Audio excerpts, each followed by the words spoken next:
तो ये पेशेंट मेरे लिए बहुत ही खास पेशेंट है, क्योंकि ये पेशेंट इंश्योरेंस वाले पेशेंट होते हैं। तो उनको ये लगता है कि हाँ, हमारा तो इंश्योरेंस है, हम तो बड़े हॉस्पिटल में ऑपरेशन करा सकते हैं, हम 5 स्टार रूम में रुक सकते हैं, हमें अच्छी फैसिलिटी चाहिए, हमें अपना हाथ वहीं अच्छा हो सकता है क्योंकि हमारे पास तो इंश्योरेंस है, और हम तो कहीं भी करा सकते हैं, हम छोटी जगह क्यों कराएं। ऐसे कई क्वेश्चन आदमी ऐसे भी सोचता है जिनके पास इंश्योरेंस होते हैं। तो इनकी जो कलाई थी उसमें यहाँ पे इनको दर्द रहता था बहुत टाइम से। इनसे पूछते हैं इन्होंने मुझसे ऑपरेशन क्यों कराया और ड्यूरिंग ट्रीटमेंट इनको क्या क्या उतार चढ़ाव है, और ये मुझसे ऑपरेशन करा के सेटिस्फाइड है या नहीं है। हाँ जी सर जी, तो अपनी प्रॉब्लम बताओ वाइफ को कैसे हुई थी। सर ये काफ़ी टाइम से 1-2 साल से ये प्रॉब्लम फेस हो रही थी। एक्चुअली क्या है ये कोई चोट वोट लगी नहीं थी, ऑटोमेटिकली मतलब एक दिन दर्द पेन होने लगा था और वो कंटिन्यूसली धीरे धीरे बढ़ने लगा था। तो नियर बाय जो डॉक्टर थे उनसे कंसल्टेशन लिया, तो वहाँ पे उन्होंने बताया, नॉर्मल मेडिसिन दिए, लेकिन उसके बाद जब एक्सरे कराया तो पता लगा कि कोई प्रॉब्लम है यहाँ पे हड्डी में। तो एक इंजेक्शन भी उन्होंने लगाया था, तो उसके बाद थोड़े दिन सही हो गया था, लेकिन बाद में फिर ये स्टार्ट हो गया वापस पेन होना। तो मैं भी जब से 1 ईयर हो गया मुझे जयपुर में, तो जयपुर में मैंने नियर बाय हॉस्पिटल सर्च किया, तो उन्होंने कंसल्ट किया डॉक्टर अमित मित्तल सर का।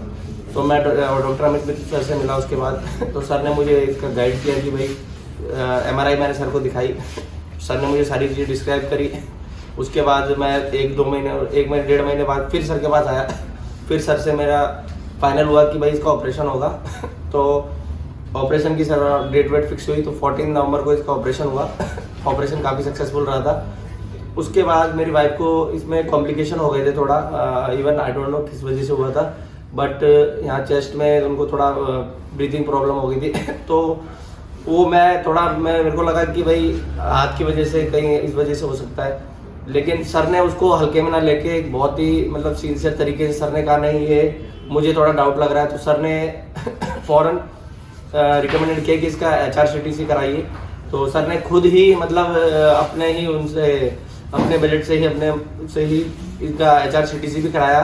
काफ़ी एक फैमिली डॉक्टर होते, मतलब जैसे कि कोई पुराने डॉक्टर है वैसे समझते हुए, हमको अपना समझते हुए फटाफट इनका HRCTC कराया। उसमें ऑब्वियसली प्रॉब्लम थी HRCTC में, तो उसके बाद इनके चेस्ट ट्यूब डली थी। चेस्ट ट्यूब डली थी तो वो 2-4 दिन हमें एक्स्ट्रा रुकना पड़ा था उसकी वजह से। बाकी सर डेली आते थे, दिन में शाम के टाइम में डेली हमसे मिलते थे, हमारा पूरा हालचाल पूछते थे। मतलब एक फैमिली डॉक्टर की तरह डॉक्टर साहब ने हमें ट्रीट किया। अब जब ऑपरेशन हो गया और मैंने कहा कि मैंने जाम नहीं किया और रिप्ले वो कर दिया है, इंटरपोजिशन आर्थ्रोप्लास्टी कर दी है। Yes sir. आपको जो समझ में नहीं आती क्या करिए। Yes sir. हाँ, और मैंने आपको बताया था ऑपरेशन के बाद काफ़ी दर्द हो सकता है फलाना ढिमकाना, और इनको कुछ भी दर्द नहीं हुआ। ठीक है। हाँ, वो और आप घर जाने के लिए तैयार थे। बिल्कुल जाने है। और जैसे ही मैंने कहा, आपने कहा कि मुझे यहाँ पे थोड़ा दर्द सा वो होता है, तो मैंने कहा नहीं अभी आपको रुकना है, और आप तो बार बार जाने के लिए तैयार थे। बिल्कुल सर। ठीक है। और मैं रोक रहा था आपको। ठीक है सर।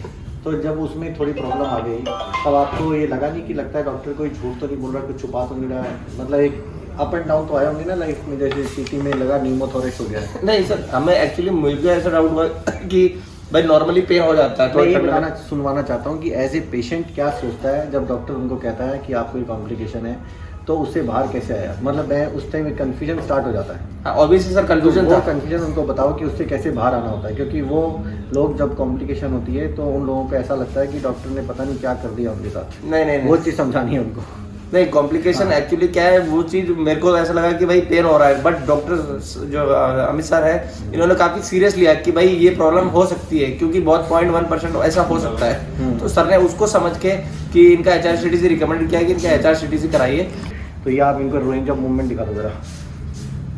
इतना मूवमेंट इंटरपोजिशन आर्थ्रोप्लास्टी का किसी का भी नहीं आता है जितना इनका अच्छा है। इससे मुझे कोई कंफ्यूजन नहीं है। ये पूरा ऐसे करके दिखा दो। मैडम जी आप भी थोड़ा सा वर्ड बोल दें। आपको अपने एज ए ट्रीटमेंट ऑपरेशन से पहले जितना मुझसे मिलकर डर लग रहा होगा ना कि मैं तो बहुत गंदा बोलता हूँ ऑपरेशन से पहले। नहीं, मुझे पहले से आप पे विश्वास था कि मेरा ये हाथ बहुत बेटर हो जाएगा। इतना विश्वास था मेरे को। ठीक है, लेडीज़ को भी विश्वास था मेरे पर। तो आप सब लोगों के लिए आपको बहुत धन्यवाद करती हूँ कि वजह से मेरा हाथ ठीक हुआ है।